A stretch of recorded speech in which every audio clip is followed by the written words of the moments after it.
arrancamos el año con realmente bastante felicidad de lo que se logró el año pasado. Yo creo que hay mucho que se le puede agradecer a Dios por lo que se logró. En particular creo que hemos comenzado a ver que se ha ido rompiendo un poquitito todo ese bloqueo hacia el acceso a financiamiento de la micro y la pequeña empresa. Solo les recuerdo a todos que una de las cosas que dimos en primicia aquí en tu programa al final del año pasado fue el préstamo que el Banco de Fomento Agropecuario sacó para las tiendas de barrio. Se recordarán que el año pasado hablamos mucho del crecimiento de las tiendas de barrio en los últimos años gracias a la seguridad que el presidente Bukele ha creado en las colonias. Pues ahora lo que les caracteriza, sabemos que es una falta de capital de trabajo porque ningún banco les presta, pero el Banco de Fomento Agropecuario sacó el préstamo de tenderos que hasta $10,000 con 72 horas de decisión, y eso ha sido como... ¿Y qué experiencia se ha tenido? Porque obviamente capitalizar tiendas de barrios, colonias, no es para cualquier institución grande, sino más bien para una política pública como tal. Pero no solo eso, dale vuelta. Mira el impacto que tienen las tiendas de barrio. Hay una encuestadora a nivel internacional, se llama Dicteri Neira, que hace 2 años sacó en el 24 un estudio de tiendas de barrio en el país, y $3,000 millones es lo que venden. Agregarle a eso los $2,000 millones que le venden los distribuidores a las tiendas. Entonces es un canal que realmente es de $5,000 millones. Si eso se logra con 24 de cada 30 días del mes en quiebre de inventario, con este préstamo de capital de trabajo, de repente le puedes reducir de 24 a 18 el número de días de quiebre de inventario, duplicándole la venta a las tenderas y duplicándole la venta a los distribuidores. Una nueva cartera a un banco, le acaba de escribir un nuevo negocio, una forma de hacer negocio, va a tener capital de un montón de empresas de la micro. Pero es que lo ilógico es que si los bancos se abren los ojos, se dan cuenta que los depósitos les van a servir porque van a tener toda la plata por todo el año para hacer los préstamos. Ellos ¿de qué viven? De los préstamos que hacen con el pisto nuestro que depositan. Nuestros ahorros. Entonces, es que regreso al punto, el subdesarrollo es un problema de 6 pulgadas. No es lo que sabes, es cómo lo usas. Y eso significa que el sector financiero tiene que comenzar a entender cuál es su rol en el desarrollo económico del país. Creería yo que eso es parte de lo importante a la hora de concientizar a ellos, que son los que están en algún momento, sectores, viendo con mucha preocupación la quincena 25, como tú lo decías. Este préstamo del Banco de Fomento Agropecuario para tenderos, que te doy un ejemplo, ellos trabajan junto con Progamipe, que es uno de los fondos de Conamipe. Progamipe está ahí para darle garantías parciales a todo aquel que no tiene garantías y que no logra financiamiento por falta de garantía. Entonces, imagínate que tú, como tendero, te dan un préstamo y la garantía de Progamipe te cubre hasta el 90%. Estás con un nivel de riesgo menor al que tiene Simán cuando saca un préstamo de $1 millón y no da un centavo de garantía. Eso es sumamente importante. El gobierno ya puso en su lugar las herramientas para esto, pero lo que nos falta es que el sector financiero comience a aprovechar. Y citabas el ejemplo en el caso de Chalatenango con el tema de las artesanías, pero que también se trabaja en todo el país. ¿Qué tipo de talleres son los que logran identificar geográficamente para poder ser potenciales, por ejemplo en el oriente, ¿no? Bueno, primero hemos ido tratando de trasladar de regreso, del Estado de regreso a la comunidad, la responsabilidad del cuidado de la técnica artesanal. Comenzó con el primer taller comunitario que creamos con el apoyo de Fantel allá en el 2020, que es en Santo Domingo de Guzmán, un taller de barro, de barro rojo. Y eso es probablemente, por ser el más longevo, es probablemente también el más exitoso de todos los talleres. Ya llevamos 10. Ahí tenemos el tema de barro. En Quesaltepeque, las flores enceradas. En Panchimalco, el telar de cintura, el pancho. En San Sebastián, el telar de palanca. En Concepción, Chalatenango, telar vertical con el que se hace. Cada zona tiene su propia, digamos, tipología de explotación, de exploración. Es que la técnica artesanal, ¿no?, proviene de las comunidades, entonces cada comunidad tiene su diferencia. Sí, pero artesanía eso lo identificamos muchos en algún área específica. Tú ponías el ejemplo, ¿no? Interesantemente, otros a lo mejor tengan otro tipo de, pero interesantemente, de valores. Interesantemente el tema de añil, por ejemplo. Nosotros normalmente decimos, Suchitoto. El primer taller comunitario de añil fue en Zacatecoluca. ¿Por qué? Sí. Porque añil hasta 1848, no muchos lo conocen, hasta 1848 añil fue el bastión de la economía nacional. El índigo. El índigo. Éramos uno de los mayores productores de añil a nivel mundial. El bálsamo también. Y ahora vemos, es que fue todo el país. Y ahora vemos esta materia o la artesanía ya en el añil en un nivel impresionante. Tremendo. Sí. Y los invito a ir al CEDAR porque van a ver ya el uso de técnicas de batik, que son internacionales, el uso de cera, para controlar dónde se adhiere el tinte y dónde no, y ahora estamos viendo un nivel de calidad increíble, tanto presencialmente como también a través de nuestra aula virtual. ¿Es medible este impacto?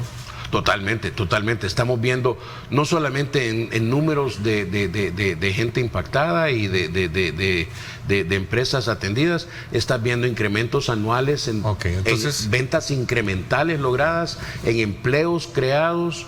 Recuérdense que también tenemos toda la red de CDMIPES en el país, que son 13, este año crecemos a 14. Cierras el 2025 entonces con buenos números, con buena estadística favorable para este sector que siempre le he llamado yo los héroes anónimos de la economía, ¿no? Son totalmente, o sea, son nuestros padres. Los que aguantan más la lluvia, la inclemencia del tiempo y todo. Bueno, ya hablamos al principio del tema de la quincena 25, que es un tema frágil, ¿no? Para ellos. Y bajo todo este contexto, ustedes hacen estudios donde ven qué sectores potencialmente con mayor crecimiento. Yo creo que podría hacer estos productos que tengan la mayor oportunidad. Le voy a dar vuelta, no crecimiento, pero donde hay potencial de crecimiento, que creo que es lo que deberíamos estar enfocando este año. Hay tres bien puntuales. Primero, que ya hablamos, es turismo. El crecimiento dramático que tiene nuestro sector turismo está creando una demanda que no está siendo llenada. Entonces la oportunidad es gigantesca. Y ahí estamos viendo toda la cadena de valor. Desde el limón en el restaurante, que debería estar en cada mesa cuando comes tu ceviche, hasta el productor de limón, para asegurar que hay suficiente producto nacional para surtir en la cadena. Y ahí todos los que están entre medio. El otro es el tema construcción. Hay casi $5,000 millones de proyectos de construcción ya aprobados por el OPAMS. ¿Qué te dice eso? Primero, la gran mayoría una gran proporción no están operando todavía, porque no tienen cómo meter a los empleados. No hay suficientes empleados de construcción. Eso en sí está creando también una transición de los jóvenes del sector agropecuario hacia el sector construcción, porque es un trabajo inmediatamente disponible. ¿Qué significa eso? Agricultura es el tercero. Con el incremento de los agromercados tenemos una oportunidad. No solo oportunidad, pero una vía para fortalecer al productor local. Claro. Pero si no tiene cómo cosechar, no tiene cómo vender. También hay que atenderlos. Exacto. Sí. Ahorita tenemos 20 más agromercados que se van a crear, ya identificados por el Ministerio de Agricultura y aprobados por el presidente Bukele. Pero ¿cómo vas a asegurar que la gran mayoría de ese producto sea producto salvadoreño? Ayudándole al agricultor a poder tecnificar, a poder emplear para poder cosechar. Referirse a hechos fácticos, cosas que han ocurrido, o opinar sobre eso. Y yo creo que antes de emitir una opinión, quizá es bueno poner en contexto lo que ocurrió en la firma de los acuerdos de paz. No me voy a dar una clase de historia, ni mucho menos, pero si no se tiene un contexto, esto se malinterpreta, ¿no?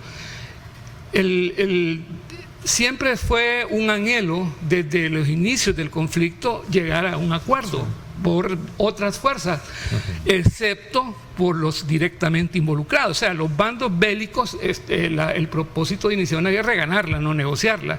Ese es el propósito, así. No nos perdamos en esto, que nadie va a iniciar una guerra con el propósito de llegar a un acuerdo al final, ¿verdad? Eso va en el camino a ocurrir, ya sea una rendición, una capitulación. De acuerdo a todo el contexto que se vaya efectivamente, entonces, que yo recuerde, no es que recuerde que el FMLN jamás tuvo, el FMLN es decir mucho, las organizaciones que formaban el FMLN, porque el FMLN era un manto nada más de 5 grupos que más o menos coordinaban, nunca tuvo en mente una negociación. La cuestión era ganar la guerra. Es más, las consignas no son nada más cosas que se repiten, son metas, son objetivos. Y la LRP, donde yo estuve 12 años, fue vencer o morir. Todos los días de la vida. Esa era, no vencer o negociar, ¿verdad? Sí. O negociar o morir. No, era vencer o morir.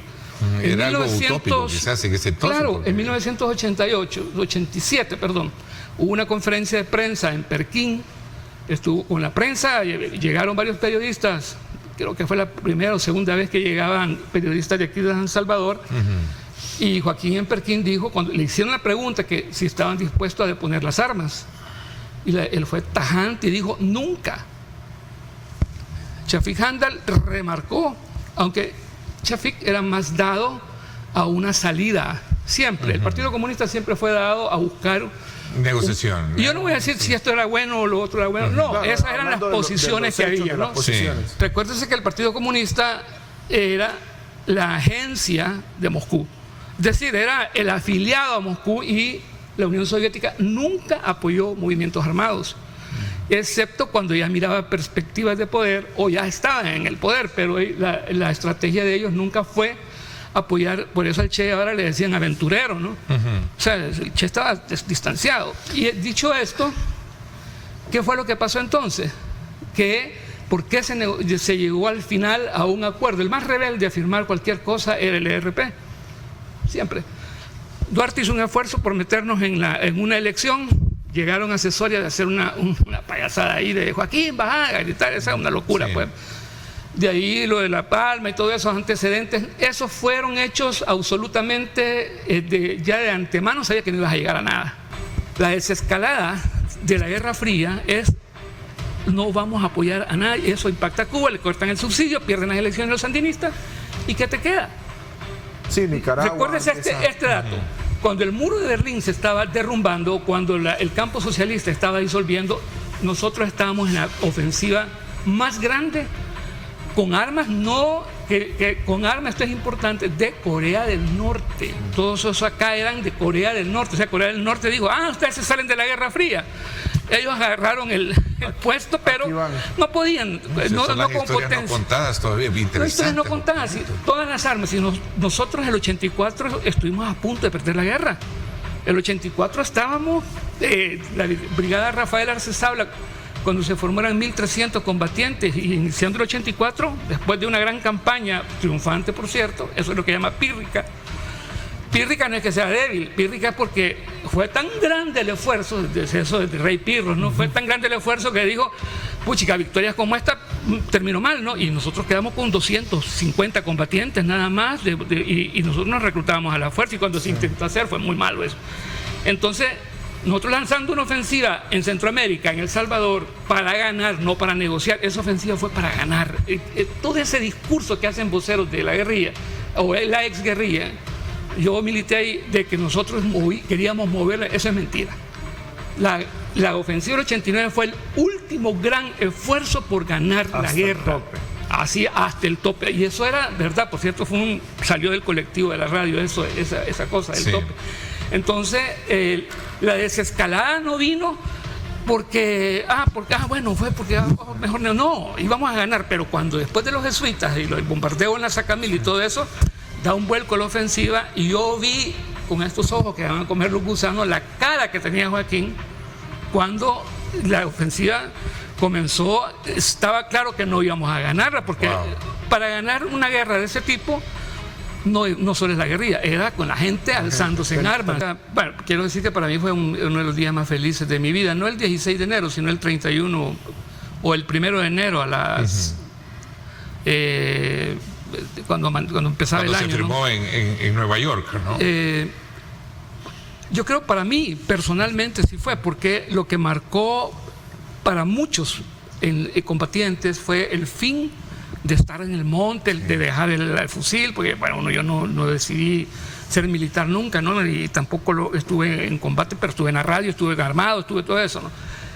En los acuerdos de paz, lo que creo yo es que no fue lo que se firmó al final, fue a la carrera, sí hubo una negociación, ya al final el FMLN, al no cazar los tiempos, por ejemplo, una insurrección, para ganar una guerra de guerrillas o un movimiento rebelde necesita una insurrección, y eso pudo haber ocurrido en el 80 por lo de los años que mataron a Monseñor Romero. Bueno. Ese tiempo se pasó porque bueno, vino el cuadrante de la muerte y todo eso.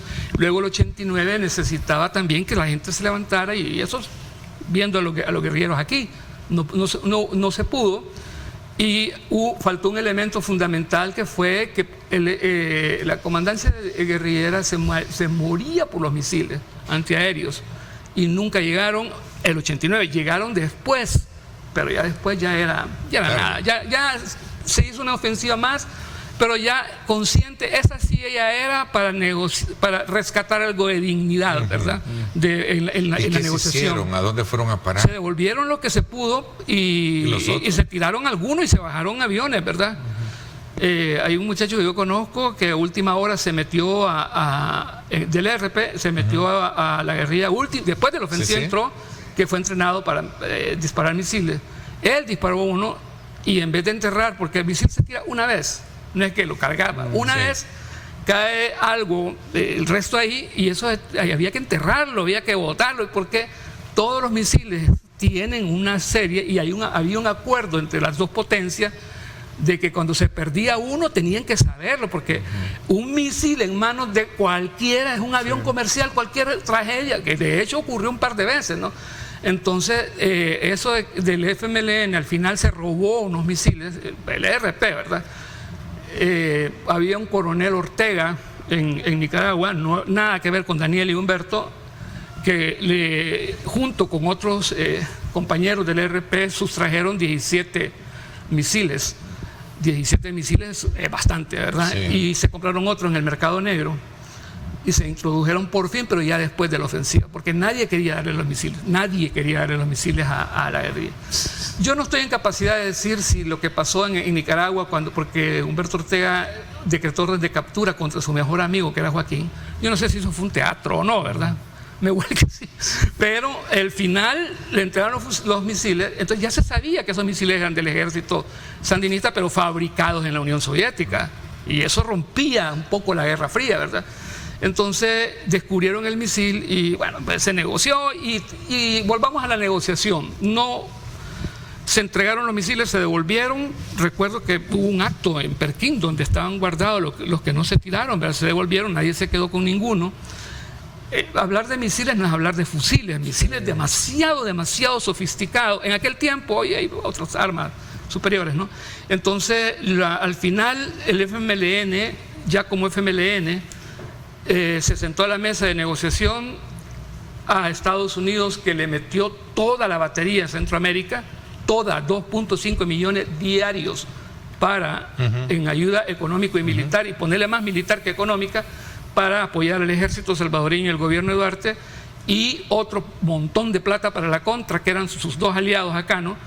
Y cuando el Congreso se los prohibió, fue lo de Irán Contra, de Dilopango. Imagínate todo el esfuerzo que hizo la administración Reagan, porque El Salvador está más cerca en Salvador de D.C. que Los Ángeles, es verdad, en línea recta, ¿verdad? Sí. Y eso era demasiado, no lo iban a permitir, y usted trazó la raya, Reagan, hasta aquí iban a llegar, punto, se acabó, ¿verdad? Pero y el otro que se rinde también, Gorbachov, y el FMLN queda sin piso, y a negociar, señores. Los sandinistas les dicen, váyanse de aquí, entonces a negociar. ¿Qué se negoció?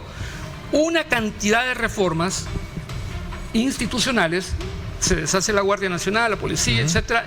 Bueno, está bien.